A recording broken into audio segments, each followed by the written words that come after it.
ਸਾਡੇ ਹਾਲ ਤੇ ਰਹਿਮ ਕਰਨ। ਅਗਰ ਇਹ ਰੋਡ ਟੁੱਟ ਜਾਏਗਾ ਤਾਂ ਪਾਣੀ ਲੋਕਾਂ ਦੇ ਘਰਾਂ 'ਚ ਆ ਜਾਏਗਾ, ਜਗ੍ਹਾ ਵੇਚ ਕੇ ਸੁਜਾਣਾ ਪਏਗਾ। ਸਾਡੀ ਗੱਲ ਕੋਈ ਨਹੀਂ ਸੁਣਦਾ ਹੈਗਾ ਜੀ। ਕਾਫੀ ਦਫਾ ਕਿਹਾ ਹੈਗਾ ਇੱਥੇ ਜਿਹੜਾ ਲੰਘਦਾ ਹੈਗਾ ਗਿਰ ਜਾਂਦਾ ਹੈਗਾ, ਬਹੁਤ ਦੁਆਵਾਂ ਦਿੰਦੇ ਹੈਗੇ ਆ, ਠੀਕ ਹੈ, ਤੇ ਗਾਲਾਂ ਵੀ ਕੱਢਦੇ ਹੈਗੇ ਆ, ਪਿੰਡ ਵਾਲਿਆਂ ਨੂੰ ਕੱਢਦੇ ਹੈਗੇ ਆ। ਐਰ ਕੀ ਵੋਟ ਕਿਹਨੂੰ ਦਿੱਤੀ ਹੈ, ਸਪੋਰਟ ਕਿਹਨੂੰ ਕੀਤਾ ਸੀ? ਸ਼ੇਰ ਨੂੰ। ਤੇ ਸ਼ੇਰ ਤੁਹਾਡੇ ਨਾਲ ਕਰ ਕੀ ਰਿਹਾ ਹੈ?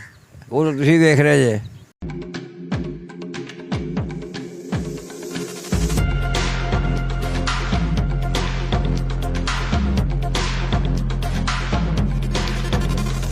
जी नाज़रीन, टीम वॉइस ऑफ पंजाब के साथ मैं हूं हाफिज़ खालिद और आज टीम वॉइस ऑफ पंजाब मौजूद है आरिफ आला से 25 किलोमीटर की मुसाफत पर मौजूद। ये है 37 ईबी।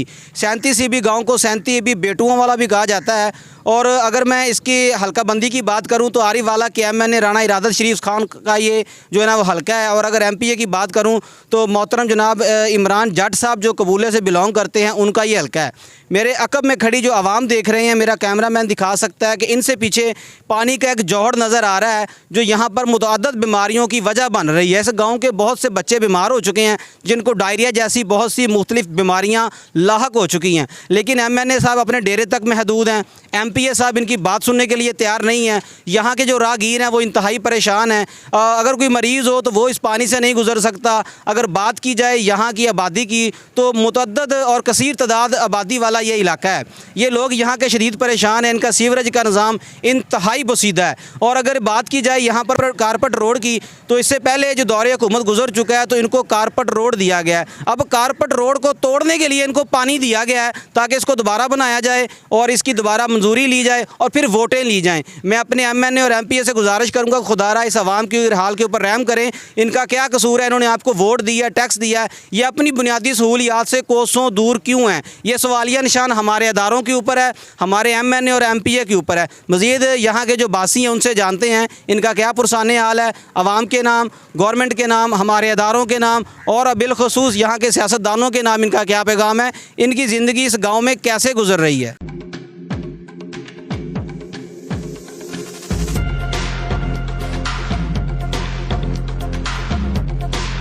वालेकुम चाचा जी की नाम? मोहम्मद तुफैल। 37 ईबी पैदा होए हो, इत्थे बुढ़े हो गए ਇੱਥੇ ਬੁੱਢੇ ਹੋ ਗਏ। ਤੇ ਆ ਚਿੱਕੜ ਕਿਦੋਂ ਖਤਮ ਹੋਏਗਾ? ਇਹ ਜੇਕਰ ਹੁਣ ਗਵਰਨਮੈਂਟ ਦੀ ਮਰਜ਼ੀ ਜਦੋਂ ਮਰਜ਼ੀ ਖਤਮ ਕਰ ਲੈ। ਵੋਟ ਦਿੰਦੇ ਹੋ? ਬਿਲਕੁਲ ਦਿੰਦੇ। ਐਰ ਕੀ ਵੋਟ ਕਿਹਨੂੰ ਦਿੱਤੀ ਹੈ, ਸਪੋਰਟ ਕਿਹਨੂੰ ਕੀਤਾ ਸੀ? ਸ਼ੇਰ ਨੂੰ। ਤੇ ਸ਼ੇਰ ਤੁਹਾਡੇ ਨਾਲ ਕਰ ਕੀ ਰਿਹਾ ਹੈ? ਉਹ ਤੁਸੀਂ ਵੇਖ ਰਹੇ ਜੇ। ਤੇ ਗਵਰਨਮੈਂਟ ਦੇ ਨਾਮ ਕੀ ਪੈਗਾਮ ਹੈ? ਚਿੱਕੜ ਕਿੰਨੀ ਦੇਰ ਦਾ ਤੇ ਆਵਾਮ ਕਿੰਨੀ ਜ਼ਲੀਲ ਹੋ ਰਹੀ ਹੈ 37 ਈਬੀ ਦੀ? ਬੰਦਾ ਮਰ ਜਾਵੇ ਜਨਾਜ਼ਾ ਚੱਕਣ ਵਾਲਾ ਕੋਈ ਨਹੀਂ, ਪਾਣੀ 'ਚ ਕੌਣ ਚੱਕੇਗਾ? ਸਹੀ ਕਹਿ ਰਹੇ ਹੋ। ਆ ਤੇ ਇਸ ਤੋਂ ਅੱਗੇ ਕਿੰਨੇ ਪਿੰਡ ਨੇ? ਇਸ ਤੋਂ ਅੱਗੇ 41, 39, 16, 17 ਜਾਮ ਮਾੜੀ ਤੇ ਸਾਰੇ ਪਿੰਡ ਇਸ ਛੱਪੜ 'ਚੋਂ ਗੁਜ਼ਰ ਕੇ ਜਾਂਦੇ ਨੇ? ਬਿਲਕੁਲ। ਅੱਛਾ। ਤੇ मोहतरम गवर्नमेंट ਦੇ ਨਾਮ ਕੀ ਪੈਗਾਮ ਹੈ? ਸਾਡੇ MNA ਤੇ MPA ਸੁੱਤੇ ਪਏ ਨੇ, ਆਵਾਮ ਜ਼ਲੀਲ ਹੋ ਰਹੀ ਹੈ। ਸਾਡੇ ਹਾਲ ਤੇ ਰਹਿਮ ਕਰਨ। ਅਗਰ ਇਹ ਰੋਡ ਟੁੱਟ ਜਾਏਗਾ ਤਾਂ ਪਾਣੀ ਲੋਕਾਂ ਦੇ ਘਰਾਂ 'ਚ ਆ ਜਾਏਗਾ, ਜਗ੍ਹਾ ਵੇਚ ਕੇ ਸੁਜਾਣਾ ਪਏਗਾ। ਭਾਈਜਾਨ ਕੀ ਨਾਮ? ਤਾਰਕ ਮੁਰਾਦ ਇਸ ਪਿੰਡ ਦੇ ਰਹਿਸ਼ੀ ਹੋ? ਜੀ ਅਲਹਮਦੁਲਿਲਾ, ਇਸ ਪਿੰਡ ਦੇ ਰਹਿਸ਼ੀ ਪਦੈਸ਼ ਵੀ ਇਸ ਪਿੰਡ ਦੀ? ਜੀ ਇਸ ਪਿੰਡ ਦੀ ਹੈ। मोहतरम जौहर ਤੁਹਾਡੇ ਦਰਵਾਜ਼ੇ ਦੇ ਬਿਲਕੁਲ ਸਾਹਮਣੇ ਆ। ਕਿੰਨੇ ਤੰਗ ਹੋ, ਕਿੰਨੇ ਬੱਚੇ ਬਿਮਾਰ ਹੋ ਰਹੇ ਆ, ਗਵਰਨਮੈਂਟ ਦੇ ਨਾਮ ਕੀ ਪੈਗਾਮ ਹੈ ਤੇ ਸਪੋਰਟ ਕਿਹਨੂੰ ਕੀਤਾ ਸੀ? ਤੁਹਾਡੀ ਵੀ ਗੱਲ ਸੁਣਦੇ ਆ ਕਿ ਨਹੀਂ? ਸਾਡੀ ਗੱਲ ਕੋਈ ਨਹੀਂ ਸੁਣਦਾ ਹੈਗਾ ਜੀ। ਕਾਫੀ ਦਫਾ ਕਿਹਾ ਹੈਗਾ ਇੱਥੇ ਜਿਹੜਾ ਲੰਘਦਾ ਹੈਗਾ ਗਿਰ ਜਾਂਦਾ ਹੈਗਾ, ਬਹੁਤ ਦੁਆਵਾਂ ਦਿੰਦੇ ਹੈਗੇ ਆ, ਠੀਕ ਹੈ, ਤੇ ਗਾਲਾਂ ਵੀ ਕੱਢਦੇ ਹੈਗੇ ਆ, ਪਿੰਡ ਵਾਲਿਆਂ ਨੂੰ ਕੱਢਦੇ ਹੈਗੇ ਆ। ਤੇ ਬਰਾਏ ਮਿਹਰਬਾਨੀ ਕਰਕੇ ਕਿ ਇੰਤਜ਼ਾਮ ਕੀਤਾ ਜਾਏ। मोहतरम ਸਪੋਰਟ ਕਿਹਨੂੰ ਕੀਤਾ ਸੀ? ਅਸੀਂ PTI ਨੂੰ ਕੀਤਾ ਸੀ। PTI ਦੀ ਸਪੋਰਟ ਕੀਤੀ ਜੀ। ਇਹ ਮਾਮਲਾ ਕਿੰਨੀ ਦੇਰ ਤੋਂ ਚੱਲ ਰਿਹਾ? ਦੌਰੇ ਹੁਕੂਮਤ ਕਿਹੜੀ ਸੀ ਜਦੋਂ ਦਾ ਮਾਮਲਾ ਸ਼ੁਰੂ ਹੋਇਆ? ਤਕਰੀਬਨ 3-4 ਸਾਲ ਤੋਂ ਚੱਲ ਰਿਹਾ ਹੈਗਾ। PTI ਦੀ ਦੌਰੇ ਹੁਕੂਮਤ ਤੋਂ ਚੱਲ ਰਿਹਾ ਤੇ ਨੂਨ ਲੀਗ ਦੀ ਹੁਕੂਮਤ ਆ ਗਈ ਤੇ ਠੀਕ ਨਹੀਂ ਹੋਇਆ। ਨਹੀਂ ਹੋਇਆ ਜੀ। ਤੇ ਅੱਗੇ ਕੀ ਲੱਗਦਾ ਹੋ ਜਾਏਗਾ ਠੀਕ? ਮੇਰਾ ਖਿਆਲ ਨਹੀਂ ਹੋਏਗਾ। ਪਿੰਡ ਦੇ ਕਿੰਨੇ ਬੱਚੇ ਬਿਮਾਰ ਹੋ ਚੁੱਕੇ ਨੇ? ਕਾਫੀ ਜ਼ਿਆਦਾ ਹੋ ਚੁੱਕੇ ਹਨ। ਡਾਇਰੀਆ ਦੀਆਂ ਬਿਮਾਰੀਆਂ, ਬਾਕੀ ਮੁਹਲਕ ਬਿਮਾਰੀਆਂ। ਹਾਂਜੀ ਬਿਲਕੁਲ, ਕਾਫੀ ਜ਼ਿਆਦਾ ਹੋ ਰਹੀਆਂ ਹੈਗੀਆਂ ਨੇ। ਪਰੇਸ਼ਾਨ ਹੁੰਦਾ ਲੰਘਦਾ ਟੱਪਦਾ ਜੋ ਵੀ ਹੁੰਦਾ ਨਾ, ਬਿਲਕੁਲ ਗੁਜ਼ਰਦਾ ਹੈਗਾ। ਕੋਈ ਬਦਤਮੀਜ਼ੀ ਵੀ ਕਰਦੇ ਹੈਗੇ ਨੇ, ਬਾਤ ਗਾਜਰ ਗਿਰ ਜਾਣ ਜਾਂ ਸਾਹਮਣੇ ਖੜਾ ਵੀ ਉਹਨੂੰ ਗਾਲਾਂ ਕੱਢਣ ਲੱਗ ਜਾਂਦੇ। ਕੋਈ ਜਨਾਜ਼ਾ, ਸ਼ਾਦੀ, ਵਿਆਹ, ਬਾਕੀ ਤਕਰੀਬਾਤ ਕਿੱਦਾਂ ਹੁੰਦੀਆਂ ਨੇ? ਬਾਕੀ ਤੰਗ ਹੋ ਕੇ ਹੁੰਦੀਆਂ ਬਸ ਇਸ ਤਰ੍ਹਾਂ ਹੀ। ਗਵਰਨਮੈਂਟ ਦੇ ਨਾਮ ਕੀ ਪੈਗਾਮ ਹੈ? ਮਿਹਰਬਾਨੀ ਕਰਕੇ ਉਹ ਕਿ ਇਹਨੂੰ ਹੱਲ ਕਰ ਦੇਣ ਮਸਲੇ ਨੂੰ। ਲੰਘਦਾ ਟੱਪਦਾ ਤੰਗ ਹੁੰਦਾ ਹੈਗਾ, ਨਮਾਜ਼ੀ ਪਰੇਸ਼ਾਨ ਹੁੰਦੇ ਹੈਗੇ। ਵਾਲੇਕੁਮ ਜੀ। ਭਾਈਜਾਨ ਕੀ ਨਾਮ? ਯਾਸਰ ਰਫਾ ਜੀ। ਇਸ ਪਿੰਡ ਦੇ ਰਹਿਸ਼ੀ ਹੋ? ਬਿਲਕੁਲ ਜੰਮੇ ਪਲੇ ਇੱਥੇ ਹਾਂ ਜੀ। ਯਾਸਰ ਸਾਹਿਬ, ਤੁਹਾਡੇ ਪਿੰਡ ਦੇ ਵਿੱਚ ਸੀਵਰੇਜ ਦਾ ਨਿਜ਼ਾਮ ਬਸੀਦਾ ਹੋ ਚੁੱਕਿਆ ਵਾ। ਵੈਸੇ ਤਾਂ ਪਾਕਿਸਤਾਨ ਦਾ ਨਿਜ਼ਾਮ ਹੀ ਬਸੀਦਾ ਵਾ। ਕੀ ਕਹੋਗੇ? ਗਵਰਨਮੈਂਟ ਦੇ ਨਾਮ ਕੀ ਪੈਗਾਮ ਹੈ? ਤੁਹਾਡੇ ਬੱਚਿਆਂ ਦਾ, ਤੁਹਾਡਾ ਗੁਜ਼ਰ ਬਸਰ ਕਿੱਦਾਂ ਹੁੰਦਾ ਹੈ? ਅਸੀਂ ਤਾਂ ਗੌਰਮੈਂਟ ਨੂੰ ਇਹ ਅਪੀਲ ਕਰਨੇ ਆ, ਮਰੀਮ ਨਵਾਜ਼ ਵਜ਼ੀਰ ਆਲਾ ਨੂੰ, ਵੀ ਜਿਹੜਾ ਸਾਡਾ ਪਾਣੀ ਹੈ, ਚਿੱਕੜ, ਜੋ ਨਾਲੀਆਂ ਨੇ, ਜਿਹੜਾ ਸੀਵਰੇਜ ਦਾ ਨਿਜ਼ਾਮ ਹੈ, ਇਹਨੂੰ ਹੱਲ ਕੀਤਾ ਜਾਵੇ। मोहतरम गवर्नमेंट तो कह रही है साफ सुथरे गाँव तो नीट एंड क्लीन पंजाब, ਤੁਹਾਨੂੰ ਕੀ ਲੱਗਦਾ ਖਾਲੀ ਦਾਅਵੇ ਹੀ ਨੇ? ਨਹੀਂ ਤੇ ਇਹ ਨੀਡ ਐਂਡ ਕਲੀਨ ਪੰਜਾਬ ਤਾਂ ਨਹੀਂ ਹੈਗਾ, ਨਹੀਂ ਆਪਾਂ ਇਹਨੂੰ ਕਰਨ ਫਿਰ ਅਸੀਂ ਮੰਨਨੇ।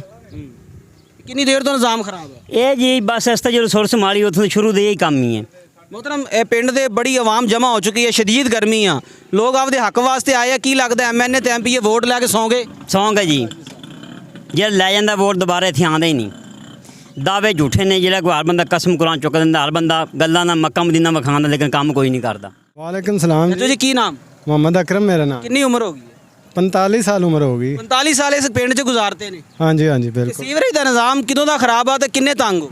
मेरे ख्याल तो मैं अपनी अखा ਨਾਲ ਵੇਖਿਆ ਕਿ ਸੀਵਰੇਜ ਦਾ ਨਿਜ਼ਾਮ ਜਦੋਂ ਤੋਂ ਬਣਿਆ ਐਵੇਂ ਹੀ ਹੈ, ਲੇਕਿਨ ਇਹ ਕਿ ਕਰੋੜਾਂ ਅਰਬਾਂ ਖਰਮਾਂ ਹਕੂਮਤ ਨੇ ਰੁਪਈਆ ਲਾਤਾ ਹੈ ਸੜਕ ਤੇ, ਲੇਕਿਨ ਕੋਈ ਆਵਾਮ ਨੂੰ ਅਹਿਸਾਸ ਨਹੀਂ ਹੈਗਾ ਇਹਦੇ ਵਿੱਚ। ਇਹ ਕਿ ਆਵਾਮ ਵੀ ਨਹੀਂ ਠੀਕ ਹੈਗੀ।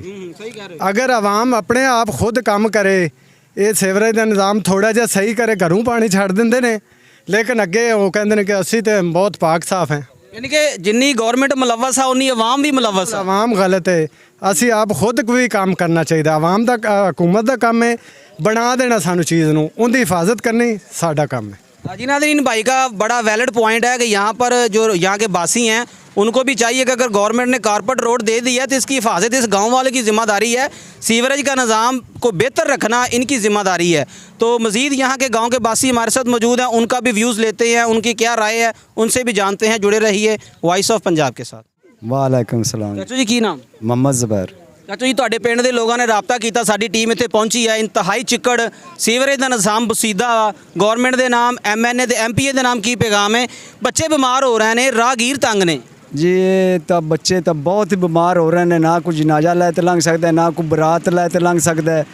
दूजा साढ़े अवाम भी बहुत गलत है भी, उन्होंने बना दिते ने, खाले बने ने, सड़क बनी हुई है, कौन दी हिफाजत करेगा, कढ़ेगा तो साडा मतलब अंजाम चलेगा ना, कि उन्होंने हथ ही नहीं लावना किसी ने, और सड़क ते पानी कर देना है।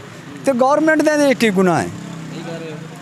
जद आखो ना गौरमेंट का गुनाह भी, गौरमेंट ने बना तो नहीं दी, सानू बना तो भी दी। ਹੁਣ ਐਮਪੀ ਐਮਏ ਉੱਥੇ ਆ ਤੇ ਕੀ ਕਰਨਗੇ? ਮੈਨੂੰ ਤਾਂ ਇਕਲੇ ਮੈਂ ਪਾਣੀ ਸੜਕ ਦੇ ਉੱਤੇ ਛੱਡ ਦੇਣਾ ਤਾਂ, ਯਾਨੀ ਕਿ ਜਾਹਲ ਆਵਾਮ ਬਿਲਕੁਲ ਜਹਿਲ ਹੈ ਜੀ। ਚੱਲ ਤੇ ਮੌਕਾ ਵੇਖ ਲਓ, ਉੱਥੇ ਮੈਂ ਖੜਾ ਅੱਜ 600 ਰੁਪਇਆ ਦੇ ਤੇ ਗਡਵਾਇਆ, ਮੇਰਾ ਪਾਣੀ ਵੀ ਇੱਧਰ ਕੋ ਨਹੀਂ ਆਉਂਦਾ। ਮੈਂ 600 ਰੁਪਇਆ ਦੇ ਤੇ ਖਾਲਾ ਗਡਵਾਇਆ, ਜਾ ਤੇ ਮੌਕਾ ਵੇਖ ਲਓ ਮੋੜ ਯਾਨੀ ਤੇ। ਕਿ ਅਗਰ ਹਰ ਬੰਦਾ ਅਹਿਸਾਸ ਕਰੇ ਤੇ ਮਸਲੇ ਹੱਲ ਹੋ ਸਕਦੇ। ਮਸਲੇ ਹੱਲ ਹੋ ਸਕਦੇ ਨੇ। ਛੜਾਇਆ ਤੇ ਖਾਲਾ ਨੂੰ ਬਣਾ ਦਿਓ, ਪਾਣੀ ਬਿਲਕੁਲ ਸਹੀ ਚੱਲੇਗਾ। ਕਿਲੇ ਖਾਲੇ ਨੂੰ ਹੱਥ ਹੀ ਲਾਉਣਾ, ਇੱਧਰ ਵੇਖੋ ਤਾਂ ਸਹੀ ਤੁਸੀਂ। ਫਿਰ ਹੁਣ ਸਾਡਾ ਉਹ ਗਵਰਨਮੈਂਟ ਦਾ ਕੀ ਗੁਨਾਹ ਦੇ ਵਿੱਚ ਆ, ਤੇ ਉਹ ਕੀ ਕਰੇ ਮੈਨੂੰ ਇਹ ਦੱਸੋ। ਜਾਂ ਤਾਂ ਖਾਲੇ ਨਵੇਂ ਬਣਾ ਤੇ ਦੇਵੇ ਸਾਨੂੰ। जी नाज़रीन, यहाँ पर 37 CB गांव के अंदर मौजूद हैं। यहाँ पर कुछ लोगों का ये कहना है कि इसके अंदर हमारे गांव वालों का कसूर है। कुछ लोग कह रहे हैं कि गवर्नमेंट जो है वो सीवरेज के निज़ाम को बना तो देती है, लेकिन उसकी रिपेयरिंग के लिए मज़ीद जो है ना वो तवज्जो नहीं देती।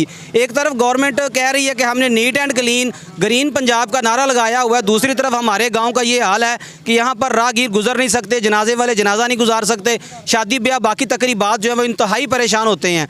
तो यहाँ पर फ़ैसला हमारी आवाम करेगी, हमारे अदारे करेंगे कि ये किसका कसूर है, कौन ज़िम्मेदार है, इसको कौन ठीक करेगा। यहाँ पर बच्चे जो हैं वो डायरिया का शिकार हो रहे हैं, मुतअद्दिद बीमारियां यहाँ पर लाक हो रही हैं। 37 CB गाँव हैं, तो हमारे एमएनए और एमपीए को चाहिए यहाँ पर विज़िट करें, इन लोगों का पुरसाने हाल देखें। वोट लेने आना ही मकसद नहीं है, बल्कि उसके बाद भी उनकी ज़िम्मेदारी है कि अपनी राया का ख्याल रखा जाए। टीम वॉइस ऑफ पंजाब बहुत जल्द मिलेगी एक नए अवामी इशू के साथ। अपना ख्याल रखिएगा। टीम वॉइस ऑफ पंजाब को इजाज़त दें। अल्लाह हामी व नासर।